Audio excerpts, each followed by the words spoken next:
hands. He's How does this work? yeah, it's a complicated life that Daigo lives. No one quite knows what he's going to do, not even him. He lost the USB 50-50 6 times in a row there. Gave up. Yeah, he was not having it.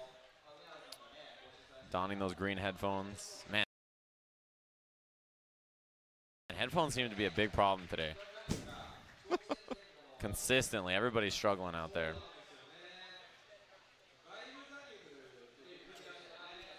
Plugs in, settles down. And again, maybe after poking some fun at Taquito's tape measure, maybe wishing he had a little of the same right now. Yeah, everybody makes fun of it until suddenly they don't think the monitor's at the right angle, huh? There's a glare, you know. That's right. I mean, it is, look, there's an undeniable element of silliness to the tape measure. There's some theatricality in there, no question. Oh, yeah. But it's absolutely real that you need this at the right angle. You want to have your stick at the right angle. This was a big deal for the early Evo as well, is like getting that right, making sure the stick position was proper for us to make the transition to console. Exactly. I learned my lesson about this the hard way. You know, Timberland boots have always seemed so strange to me until it snowed in Japan, and then suddenly I understood what the function of those particular shoes were. It's like, I can't move 5 feet without almost falling on my face. Well, if only I had something big and clunky with a lot of grip on it. That's what it took. Like how long were you in SoCal?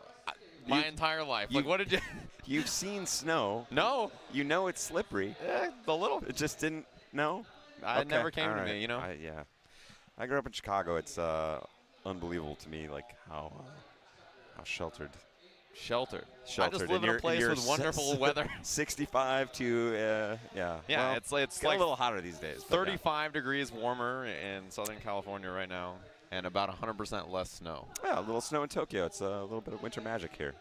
Yeah, the best part is, like, I was like, man, this snow here in Tokyo is wild. Like, I was like, I'm not prepared to deal with the snow, right? Obviously. It's just like, but every single person I talked to was like, man, that snow was like unlike anything I've seen here in Tokyo in a long time. And I was like, of course. Oh, look at Daigo go. He had an assistant help him open the fridge. That's right. Cracking a cold one with the boys. He almost handed him the Red Bull. He was like, oh, you want one of these, right? Oh, dang. He's smooth. You know what the best part about that is? I like that you call that smooth. Yeah, that seems I was going to say the opposite. I gave him credit for it, but like in my head, I don't know if he like thought that through or not. Like it played so well that you just got to give him credit. And Sejam, I got to say, like, you just set up the entire sequence that makes Daigo's uppercuts so terrifying. It's like, wait, did he crunch the numbers on that one? Does he see straight into my soul, or is this just like a nut? Or did he just assume this guy came over to grab the Red Bull and I had already taken a drink out of him? Like, who knows, right? I don't know, flash kick? I don't know. So in the meantime, he has locked into the Zangief. It's not Itagale, it's Itabashi Zangief this time. He might feel more confident in this matchup. I think it's certainly got to be more familiar. Round one. You don't look like you're buying it. Nah, I don't know. I don't know. It's a grind. It's possible, and it is true that I do think that if Zangief can corner you in this matchup, he can come back against Guile from basically full life. Right, exactly. That's always the threat in a matchup like this. It's a grinder. He's explosive in a way that Abigail might not be quite as explosive in the corner. Yeah, Abigail's just explosive everywhere. But the sort of humming and hawing was this. Yeah, in the most situations, Guile's fairly dominant over Zangief. So yeah, about 90% of the round and most positions on screen, Guile's going to be comfortable. Oh, the old dash up the X. Yeah, that's the kind of stuff that'll catch Guile players off guard, right? These kind of scenarios where it gets a little bit more of a slugfest is what he's looking for, but Daigo's ready with the anti-air. He's evening up this life pretty quickly. Yeah, and that's really what Itabashi or anything he wants to do, is go in there and create those kind of crazy situations, a little bit of uncomfortability. Daigo keeping it settled down. Yeah, that knee, a little bit more recovery in this version, so Daigo ready with the flash kick. The jump in, this time not a punish. Almost there. Takes the throw in. Daigo, yeah, again, still rocking this V-trigger too. You know he wants the flash kick. He tried it right there. He did, that's why I got hit. Does he go to it again, or does he wake up throw? Is always the question. Oh, so tight. That was perfect. Perfectly timed. Yeah, a cool little trick off that EX SPD with the crouching medium kick and just snuck in that light punch one. Anti-air, yeah, he still gets to recover in time off that back fist attempt at the start of the round. Itabashi showing us why he's one of the very best, but still some work to do. Yeah, Yeah, it's a tough match, right? You got to move your way in the entire time. Those down forward heavy kick anti-airs are so specific, but I will say there's a joy to this kind of match as the guy playing against zoner like Guile wants to maintain that control when you're trying to thread the needle, find your way in. So satisfying when you get in and really potentially psychically damaging. yeah, when you sense their panic, right, that Yes. moment. Oh, he might have got him. I think he got him. There it is. Caught Daigo taking a sip. He's going to get pressure here. Still full V-trigger. Oh. Whoa. And what was once a Tiny perfect. pause. Oh, dash up. Doesn't complete. Takes the V-reversal. Now Daigo's got space to work with, and he dashed right into an EX boom. Looked like he might have had time to block, but the EX says no. Game 1 to the beast.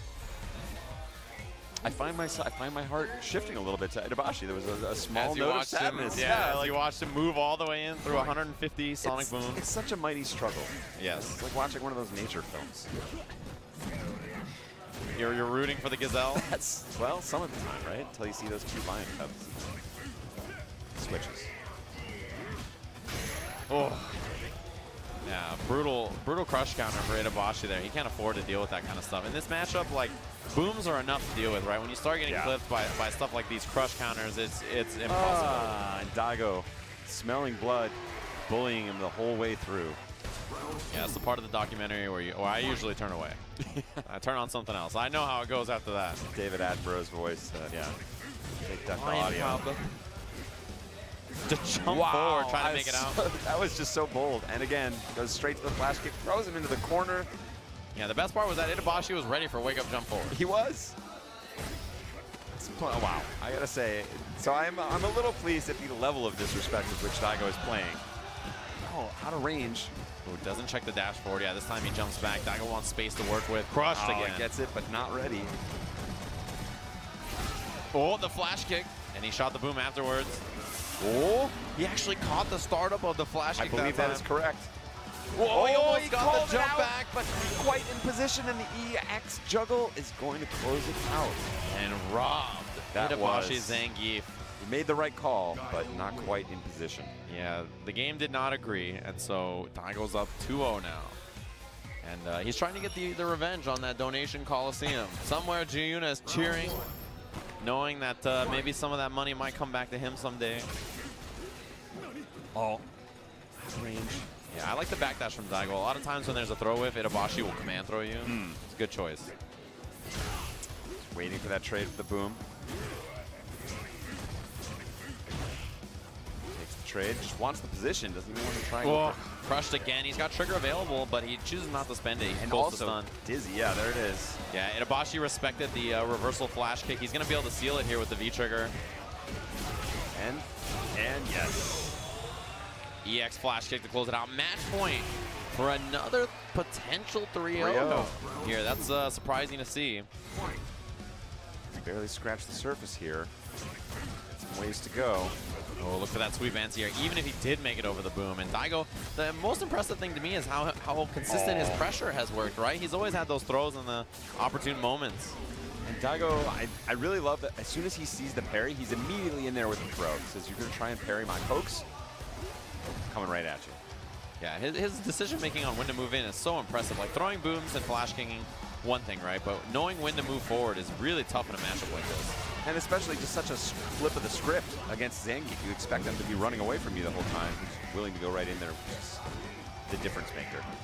Ooh, looking for that down medium punch. He wants to activate. It's out for Daigo. He's got it. Ground. It's the flash kick and the setup. Oh, nice challenge from Itabashi. But he goes for the EX. And Daigo very close to closing this out. V-skill boom is out. Itabashi's got one solid guess left until he's dead. EX boom. No! Oh! So smart again. Just penetrating the defense. Itabashi not thinking about it. Laughs. Got to respect it. Great